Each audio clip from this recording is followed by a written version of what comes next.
kahor inta aanan kula wadaagin heshiiska 14 qodob ka kooban aan kula wadaago sawirada iyo macluumaadkii ugu dambeeyay ee dhanka marinka Hormuz. Telefishinka Al Jazeera wuxuu baahiyay in laba ka mid ah maraakiibta burburiyaasha ee dowladda Mareykanka ay ka gudbeen marinka Hormuz inkastoo waqtiga rasmiga aan la sheegin. haddana waxay u badan tahay maraakiibtani inay marinka Hormuz ay ka gudbeen 5tii bishan aan ku guda jirno ilaa 2dii bishan May. wararka qaar ee soo baxay waxay sheegayaan inay dhowr kiiloomitir ay maraakiibtan ay u jirsadeen qaar ka mid ah maraakiibta dagaalka ama doomaha dheereeya ee dowladda Iran xilligaasi la sheegay inay galbinayeen maraakiib ganacsi. sawirada dhanka satellite-ka waxay muujinayaan marka laba markab oo gujisi ah oo badda maraya xilli marinka Hormuz ay ka gudbayeen. bal ka waran sawirada dhanka satellite-ka ee xitaa badda hoosteeda iyo maraakiibta ku jirta lagala soconayo iyo annaga maanta meesha aan joogno. weli waxaad moodaa in qabiil iyo waxyaabaha la midka ah aan la joogno baraha bulshada jaahilnimana ay noo dheer tahay. ilaahay waxaan ka rajeynayaa faham guud inuu dhallinyaradana siiyo guud ahaan meel kastoo ay joogaan, gaar ahaan inta sii jahwareerinaysa bulshada inteeda kale ee baraha bulshada ku jirta. inta wax dhisaysana way badan yihiin ogaada. aan u soo laabano wargeyska The Axios iyo Reuters iyo warbaahinta Al Jazeera iyo warbixinada laga qorayba heshiiska cusub ay ku dhow yihiin Iran iyo Mareykanka inay gaaraan. warbixinada soo baxay waxay sheegayaan Iran iyo Mareykanka inay ku dhow yihiin in heshiis ay gaaraan waliba si hordhaca ah oo la doonayo in lagu joojiyo guud ahaan xiisadda iyo dagaalka iyo cabsida ka jirta marinka Hormuz.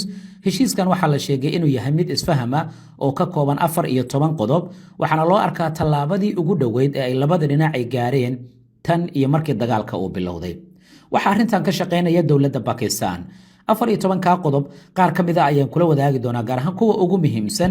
midkee ayaad isleedahay Iran dan ayuu ugu jiraa, midkee ayaad isleedahay Mareykanka ayay dani ugu jirtaa, midkee ayaadna isleedahay labaduba dani uguma jirto. aan kula wadaago qodobada ugu muhiimsan ee heshiiska. 1.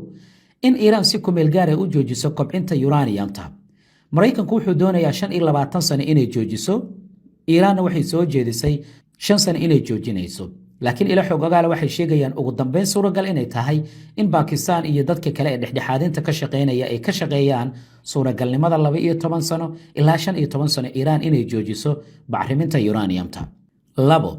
Mareykanka inuu qaado qayb weyn oo ka mid ah cunaqabataynta saaran dowladda Iran. qodobkan waxaa hoos imaanaya in la sii dayn doono lacaga badan oo dowladda Iran ay leedahay oo lagu xayiray bangiyo dhowr ah oo Qatar iyo Kuuriyada Koonfureed iyo Japan iyo meelo kale ka mid ah oo balaayiin dollar gaaraya. 3. in dib loo furo marinka Hormuz. waxaa qodobkan hoos imaanaya labada dhinac inay qaadi doonaan xayiraadda maraakiibta iyo sidoo kale ganacsiga dhanka badda, iyo Iranna laga qaadi doono xayiraadda saaran, Iranna ay ogolaan doonto in marinka Hormuz dib loo furo. 4. in si rasmi ah loogu dhawaaqo dhammaadka dagaalka. waxaa hoos imaanaya qodobkan in la bilaabi doono muddo 30 maalin gudahooda wada hadallo faahfaahsan oo la doonayo in lagu gaaro sidii gebi ahaan dagaalka loo soo gabagabayn lahaa. qodobka 5. wada hadallada cusub waxaa lagu qaban karayaa ama Islamabad oo Pakistan ama Geneva oo Switzerland. qodobka 6 wuxuu dhigayaa Iran si tartiib ah inay u qaadi doonto xanibaadda la saaray marinka Hormuz, go'doominta marinka Hormuz. qodobka 7. Mareykanku wuxuu si tartiib u joojin doonaa go'doominta dhanka badda ee dekedaha dalkaasi Iran. qodobkan waxaad moodaa xoogaa inuu ka agdhow yahay qodobka 3 ee ah in marinka Hormuz dib loo furo, iyo qodobka 2 xitaa oo Mareykanka cunaqabataynta inuu qaado malaayiinta dollar marka laga yimaado in dekedaha Iranna go'doominta laga qaado. qodobka 8. haddii wada xaajoodyadu ay fashilmaan marka waa qodobka ugu muhiimsan, ciidamada Mareykanka waxay dib u bilaabi karayaan weerar dhanka militariga ah ama waxay soo rogi karayaan mar kale go'doominta dhanka badda. marka waa la jiifiyaana bannaan la joojiyaana bannaan, sida ma dhihi karaynaa mise aragtidaada nala wadaag. laakiin qodobkan laguma cadaynin haddii wada xaajoodyada ay fashilmaan tallaabada dowladda Iran ay qaadayso. laakiin waxaan filayaa inaad iskaga jeedido waa bilcagsi, haddii Mareykanka militariga ama howlgalladii dib u bilaabo, Iran way isdifaaci doontaa, iyadana waxay bilaabi doontaa inay ugaarsato ama ay bartilmaamaysato goobihii iyada bartilmaameedka u ahaa. warbixinadu marka waxay sheegayaan in heshiiskan uusan ahayn mid dhammaystiran, isla markaana qodobo badan ay jiraan oo qodobada ilaa 14 ay gaarayaan. anigu waan soo koobay, haddii aan ku raaciyo qodobadaasi ilaa iyo 14 ah waxaa ka mid ah in balaayiin dollar dowladda Iran oo ka xiran loo fasaxo, in xitaa suuragalnimada laga wada hadlo uraniumta in Mareykanka loo wareejiyo in kale, in labada dhinac ay qaadaan xayiraadda marinka Hormuz. taas way qayb ayay ka ahayd qodobadan hore kaga soo hadalnay. qodobada intaas ayaa ugu muhiimsan waa 14 qodob ilaa iyo laakiin 8 qodob ayaan islaha waa kuwa ugu muhiimsan. wasiirka arrimaha dibadda ee dowladda Pakistan waxa uu sheegay inay dadaal badan oo xoogan ay bixin doonaan si xabad joojinta gebi ahaan ay isugu bedesho nabad waarta.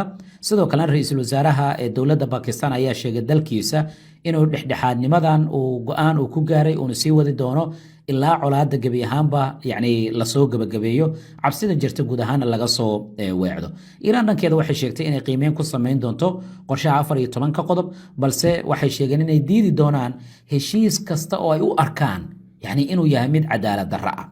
madaxweyne Trump dhankiisa wuxuu sheegay haddii Iiraan ay aqbashay heshiiskan inuu gebi ahaanba soo gabagabeyn doono howlgalkii ay ugu magacdareen EPIC sidoo kalena marinka Hormuz dib loo furi doono. laakiin Trump wuxuu yiri haddii ay diido Iiraan qodobadan heshiiskan haddii ay diido duqeymaha Mareykanka waxay noqon doonaa kuwa aad uga xoog badan kuwii hore.